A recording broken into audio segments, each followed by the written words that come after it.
Back when I was 20, during the summer before my senior year of college, I landed an internship at a financial services firm downtown. It wasn't anything fancy, mostly data entry, spreadsheets, and sitting in front of a computer all day, but it paid decently and it looked great on a resume. There were 7 other interns behind me, and we were all crammed together in this open office section with rows of cubicles that didn't quite give you privacy, just enough to make small talk feel optional. Out of the 7, 5 of them were people I liked, a mix of chill, down-to-earth college students who didn't take the internship too seriously. Another guy, Eric, was the type who treated the whole thing like it was life or death, barely spoke, and was always typing like his keyboard owed him money. But the 7th intern, Alex, was something else entirely. When I first met Alex, he seemed normal enough, maybe a little awkward, but we all were at the beginning. He was tall, thin, kind of pale, and had this mop of dark hair that always looked a little unwashed. He didn't really fit the finance intern stereotype, but that's not what threw me off. It was the way he acted around me. At first, it was subtle. He'd pop up at my cubicle during the day, lean over the divider in a way that made him look freakishly tall, like 7 feet tall because the cubicle walls were low, and only his head would be visible above it. He'd tilt his head slightly, grin with a strange frozen smile, and start talking in this deliberately weird voice, like he was trying to sound creepy on purpose.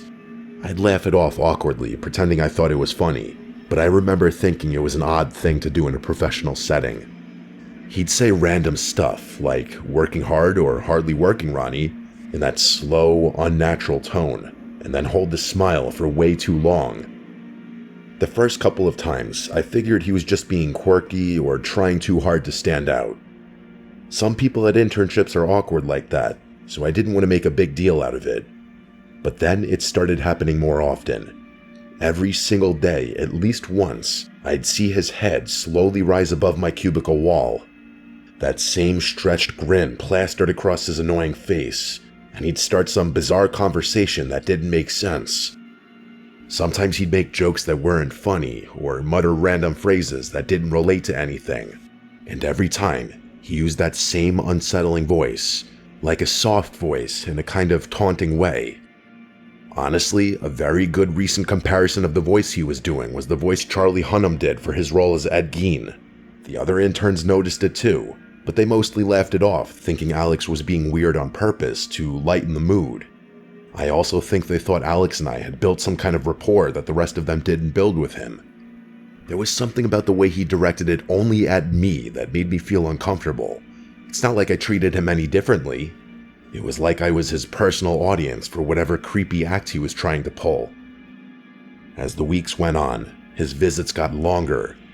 He'd lean over and stay there for minutes at a time, staring at me while talking, sometimes not even saying much, just looking.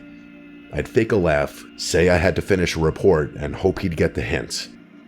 He rarely did.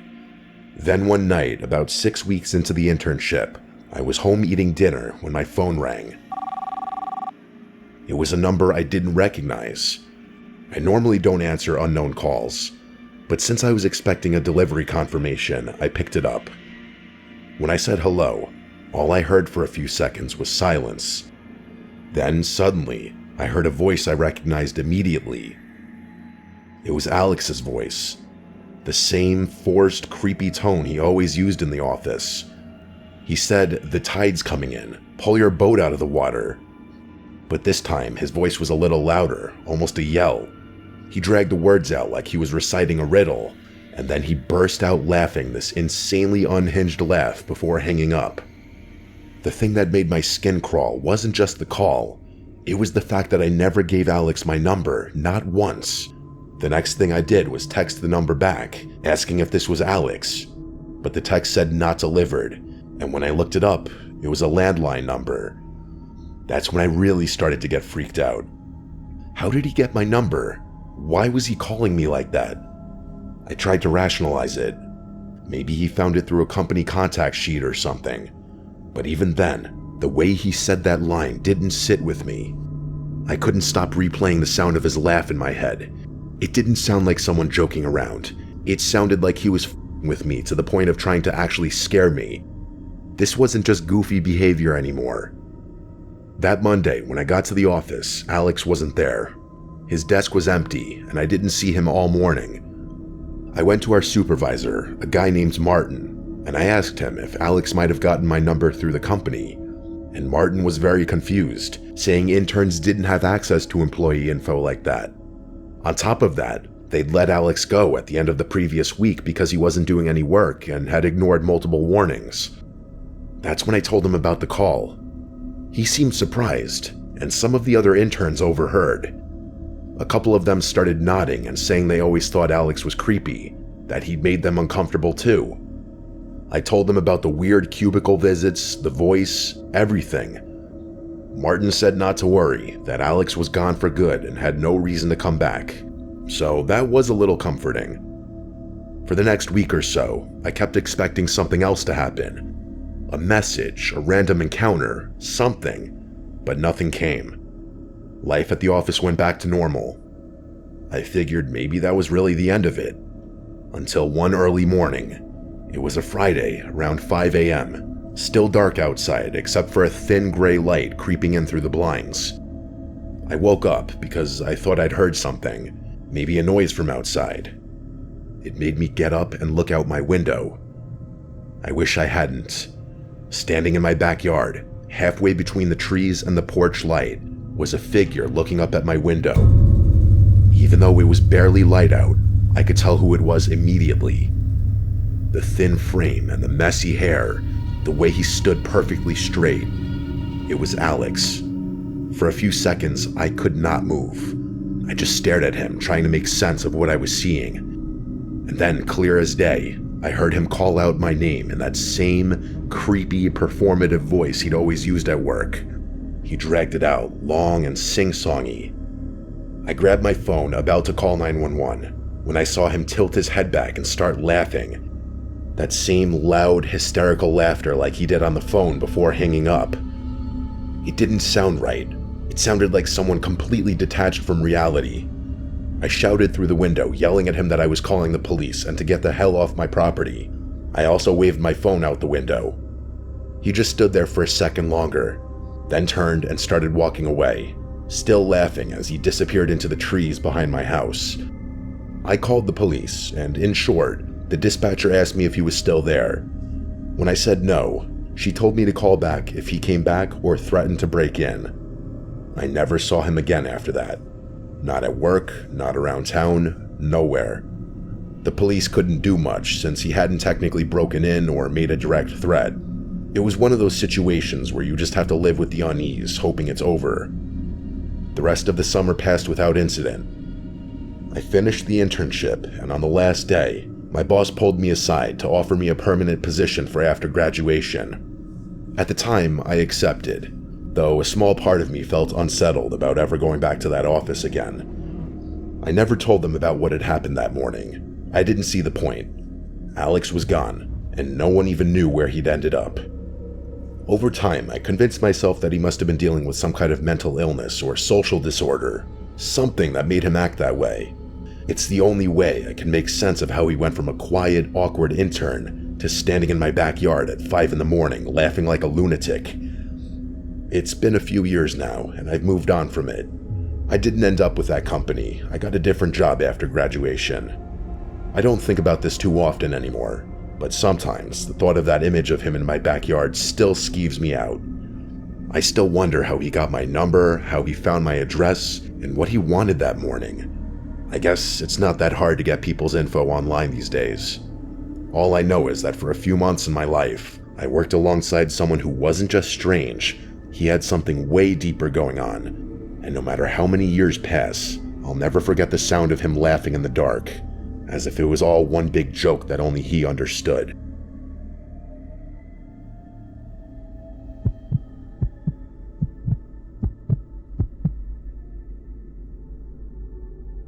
I was 17 when this all happened. It was my first real job, working at a local grocery store in our quiet Vermont town. The kind of town where everyone knew everyone else, and where nothing ever really happened. I liked the job at first. It was simple, and most of my coworkers were friendly. I quickly fell into a rhythm with the cashiers and some of the stock workers, especially during the slow hours when there weren't many customers. When that happened, we'd all gather near the front of the store, just chatting about random stuff like what we watched on TV, making fun of the older, quirkier employees, and complaining about customers, that sort of thing. It was one of the few times during my shifts where I felt like I wasn't just standing behind a register staring at a screen or a blank wall all day. Depending on who was the shift supervisor for the day, it would either be relaxed or more strict. Like if a younger supervisor was working, it would be more chill. People would be on their phones and people would socialize by the front. There was one coworker who I didn't know well at first, a guy named Sean. He was 24, a little awkward, the kind of guy who always seemed like he didn't quite know how to read social cues. He had longer hair, but kind of in the awkward in-between phase, like he was growing it out but didn't quite reach his shoulders yet. He worked in the dairy section, so we didn't interact much at work. He was quiet and polite enough, and I honestly didn't think much of him. Most people just nodded at him when they walked past, and he did the same. But eventually, I was added to a coworker group chat, and he was in it. I didn't think twice about it. It was just a chat for work stuff and dumb jokes, and it seems most of the younger employees were in there. But then Sean started messaging me directly. At first, it was harmless. He asked about my shifts, whether I was covering certain days, things like that. But over the next few weeks, it became clear he was trying to get closer. He started asking questions about my personal life, like what music I liked, what I do after work, even little things like what I did over the weekend. Again, I didn't think much of it at first. I mean, people make small talk, right? But the tone was off. Sometimes he'd call me cute in ways that made me uncomfortable. Sometimes he'd make jokes that were slightly flirty. I tried to ignore it, thinking maybe he just didn't know how to behave with girls my age. That's another thing. I was only 17, he was decently older than me, and I don't think anyone else knew he was flirting with me like that. It didn't take long before the behavior became slightly annoying. He'd comment on things I posted online, and sometimes the messages were late at night. Not threatening, not really, but there was this persistence in him that made me uneasy. I didn't know how to tell him to back off without making it awkward at work, so I mostly ignored him. Don't shit where you eat, I always hear people say. One day, I was at home watching Stranger Things, my favorite show still to this day. I'd been catching up on the latest season, binge watching episodes in my bedroom, just completely lost in the show. And then a couple days later at work, everyone was gathered at the front of the store chatting about TV shows. I was talking with a few of the cashiers about some random series, when Sean suddenly asked me, "You like Stranger Things, right?" I froze. I couldn't remember telling anyone at work about my show. I just nodded, trying to brush it off, but it left this cold feeling in my stomach. How did he know? I didn't say anything. I did make eye contact for a moment. He just smiled awkwardly and eventually left the front of the store back to the dairy section like nothing had happened. But I couldn't shake the feeling that he was watching me more than I had realized. It wasn't until a few nights later that the fear really started. I was lying in bed, trying to fall asleep after a long day at work. The house was quiet, and then I heard a soft scraping noise against my bedroom window. At first, I thought it was the wind or maybe a branch brushing against the glass, but then I heard it again. A distinct sound of someone tapping on the window, just lightly enough for it to be unnerving. I got up and peeked through the blinds, half expecting to see Sean out there, but there was nothing. I tried to convince myself the sound was nothing to be alarmed about, but the thought of Sean's question at work, about Stranger Things, a show I hadn't told anyone about, it kept running through my head. A couple of days later, he texted me again. This time I didn't ignore it. I told him clearly and firmly that I wasn't interested. That was when things escalated. Almost immediately, he replied, "Okay, good luck changing your address." I couldn't believe it. In one insane text that he clearly sent before thinking of the repercussions, he proved my suspicions right. I saved the messages and took screenshots. I went straight to my manager and explained everything. My manager was shocked. He told me not to worry, that they'd handle it. I also went with my dad to the local police department to file a report, showing them the messages and explaining the incident with the window, explaining that I suspected Sean might be stalking me. The next day at work, Sean was called in by our boss. He didn't come back. It turned out he was fired on the spot, and the police started the paperwork for a restraining order. I thought maybe that would be the end of it, but I quickly realized that nothing really felt over. Even with the restraining order in place, if he was actually a crazy person, what's a piece of paper gonna do to stop him from coming back to the house and doing something crazy? I double-checked locks obsessively, refused to answer any calls or messages from unknown numbers, and avoided talking about my routines with anyone except family. The weeks dragged on like that. I would wake up at night convinced I heard something outside. I had to remind myself constantly that the restraining order was legally binding, that he couldn't come near me, but the fear was real. Eventually, as the weeks turned into months, the paranoia started to fade. There were no incidents, no attempts to contact me, no sudden appearances. The restraining order seemed to hold, and life slowly returned to normal. I got more comfortable going out alone, stopped checking my window obsessively before bed, and eventually, I stopped thinking about Sean altogether. It took a long time, though, for me to feel fully safe again. Even after moving on, the experience left a mark. I was hyper-aware of my surroundings, cautious about new people I met, especially in situations where I felt isolated. I learned to trust my instincts and take any uncomfortable behavior seriously, no matter how small it seemed at first. Looking back, the thing that scares me most isn't that Sean might have actually harmed me. It's how quickly someone who seems normal, even awkward or harmless, can turn into a source of fear. It can start with small, seemingly innocent interactions, messages, questions, little comments, and escalate into something far more serious. Now, years later, I've moved past it. I work in a different town, live in a new apartment, and I don't think about that grocery store anymore. I don't talk to a single coworker from that job anymore. But the memory of those nights lying in bed, convinced someone was outside my window, it's not something that ever goes away entirely. It's a reminder of how quickly life can feel unsafe, even in a small, quiet town where nothing ever seems to happen. And while Sean never came close to doing anything physically, the psychological impact was enough to make me question how safe I ever truly was.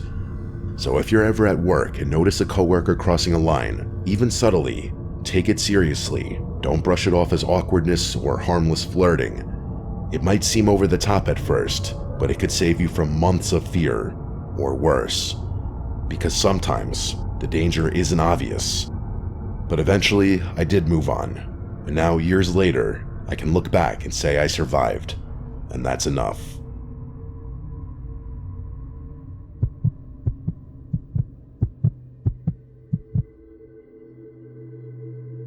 When I was 26, I started working at a small insurance office in a quiet part of Pennsylvania. The kind of office that's tucked behind a strip mall with one long row of desks, flickering fluorescent lights, and the smell of coffee at all hours of the day.